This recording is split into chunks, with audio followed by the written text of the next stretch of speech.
Police aren't mincing words. This, they say, is an unprecedented case and a chilling one. It's a serial killer, alleged serial killer, and he's taken some steps to cover his tracks. Police began to uncover those tracks here at this Toronto home when they removed 2 large planters and in them found the dismembered remains of at least 3 people. The expectation is they will find more. Mr. McArthur earned his living as a landscaper. Investigators have identified approximately 30 properties within Toronto where Mr. McArthur worked. We have contacted owners of these properties and have conducted searches at the majority of them. The grisly update comes 11 days after police first arrested 66-year-old Bruce McArthur. Since then, dozens of officers have been working around the clock, scouring properties that extend outside of the city. Just to tackle one crime scene can sometimes take days, weeks, especially when we're dealing with found human remains as opposed to a scene contained within a dwelling or some type of a unit. As police connect the dots between the victims, more may emerge. CBC News has learned this man, Skandaraj Nevaratman, who disappeared in 2010, was in a romantic relationship with McArthur and worked with him as a landscaper. McArthur has not been charged in connection with his disappearance. As for McArthur, a picture of who he is still developing. McArthur was married with 2 children in Oshawa, Ontario. When he came out, he moved to Toronto in the early 2000s. In October of 2001, McArthur was charged with assaulting a man with an iron pipe and was later convicted. Part of his sentence required him to stay away from Toronto's gay village. But he remained active on several online dating sites up until days before he was arrested. At his apartment in Toronto, police are still combing for evidence, and residents are still reeling. Doesn't leave me with a good feeling. I think it's pretty horrific.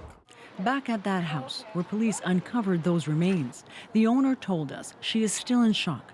McArthur stored his tools there. In exchange, he took care of Karen Fraser's yard. Fraser has known him for years and also spoke to CBC's As It Happens. But you have to understand, he has been kind, helpful, help with our charity work, doing floral gifts for silent auctions. He went above and beyond what our original agreement was to cut the grass. Fraser says she wants to believe McArthur is innocent. But as police continue to pull back the layers of a suspected serial killer, she admits it's getting harder. Ioana Rumiliotis, CBC News, Toronto. Now, this investigation is expanding. 2 of the victims named today have no known connection to Toronto's gay village. But most of the victims do. And some people in that neighborhood feel the police failed to act sooner because of who the victims were. Ron Charles has reaction from the village. For people in Toronto's gay village, today's confirmation of an alleged serial killer is just starting to sink in. But talk to anyone on the strip here and there is little surprise at the news. Everyone's been saying that there seems to be a serial killer out there, and it's about time that this person be found. So I'm relieved that that person has been found, but what took them so long? What took so long is a question on the minds of a lot of LGBT community advocates. Some wonder if it's because 3 of the alleged victims are also from immigrant communities. I think racism has something to do with it, homophobia has something to do with it, classism has something to do with it. So when you look at all of those issues, they all play a part in terms of how people are viewed as credible sources of information within society, and who is not, and who is worth investigating, who is not. Dean Lissowick, one of the new alleged victims, had no fixed address and lived in the city's homeless shelters, including a couple of week-long stays at the Good Shepherd Centre in the eastern end of downtown Toronto. As Dean hasn't been here for a while, we would have just assumed that he got a hand up somewhere and found somewhere safe where he could live and work and carry on as normal. Another man is Sarush Mahmoodi, whose family reported him missing in 2015. The third man, Majeed Kayhan, was the only one with clear ties to the LGBT community and the village. He was a regular on the main strip, particularly the Black Eagle Bar, which McArthur is said to have also frequented. Kayhan's son reported him missing in October 2012. Police originally investigated his case along with earlier disappearances of 2 other men from the village. Abdul Basir Faisi and Skandaraj Navaratnam were both reported missing in 2010. To me, it's very scary. The whole thing is so staggering. James DeBrow is author of several books on crime in Canada and also has close ties to the LGBT community. He says police failed to properly link the cases early on. They should have put out a massive warning. They should have, I would say they could have, but it's hard to say this, they should have been hot on the trail a lot earlier, certainly by 2012-13. That raises a distressing question for people here in Toronto's gay village and surrounding neighborhoods. Could an earlier police warning have saved lives? Ron Charles, CBC News, Toronto. And Ian, that question of who knew what and when, it's going to be central to all of this moving forward. Well, Andrew, as we just heard, the question many are asking, when did police first believe they were dealing with a serial killer? Let's take a look at how a missing persons case turned into something much more sinister.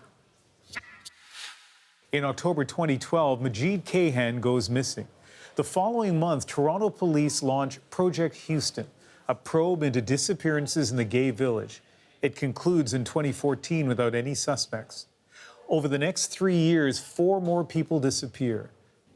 Police launch a second probe, Project Prism, in August 2017. And by September, they've already got Bruce McArthur under the microscope. When he sells his van, police are at the auto parts dealer within weeks collecting potential evidence. They had found some blood inside the van, not large amounts, but small traces. On December 8th, police updated their missing persons investigation and were asked about public concerns one person was responsible. Here's how the chief responded. It's not a serial killer based on the evidence. On January 18th, just over a month later, police arrest McArthur for the murders of Essen and Kinsman. In policing, what we do is we follow the evidence, and what I said at the time that I said was accurate at that time.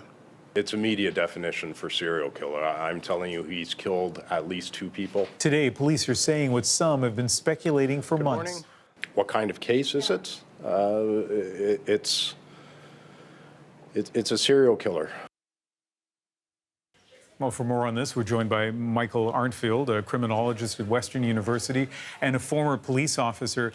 Michael, there are people who are upset that the Toronto Police Service did not identify their suspect here earlier as a serial killer.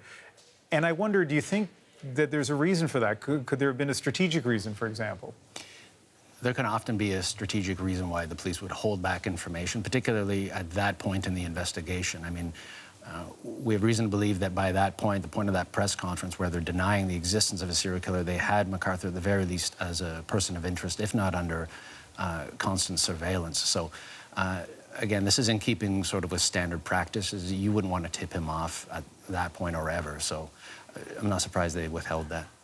But some people in the gay community, for example, worry that if there had been a serial killer at large at that point, why didn't they get a warning? Do you think that suggests to you that the Toronto Police Service maybe had eyes on him all the time at that point?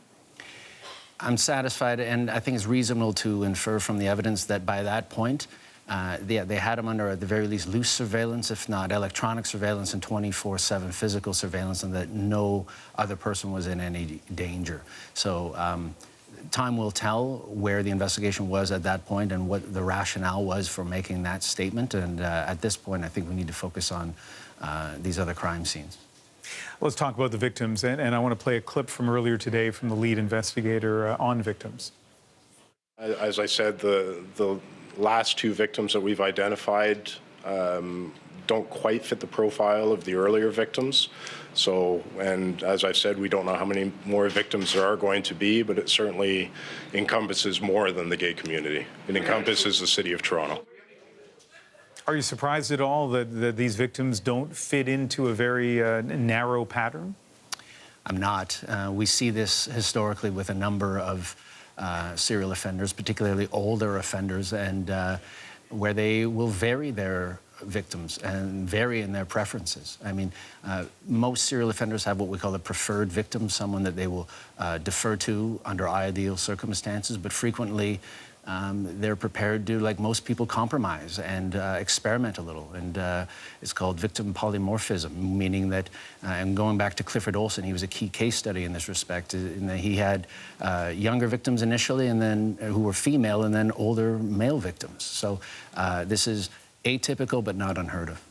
And what about McArthur's age here, 66? Does that surprise you?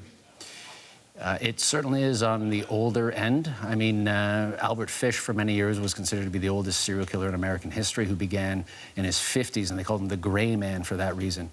And McArthur at 66, I mean, we have victims going back about 10 years, but I would not be surprised, given the sort of sophistication of his modus operandi, if they go back much earlier.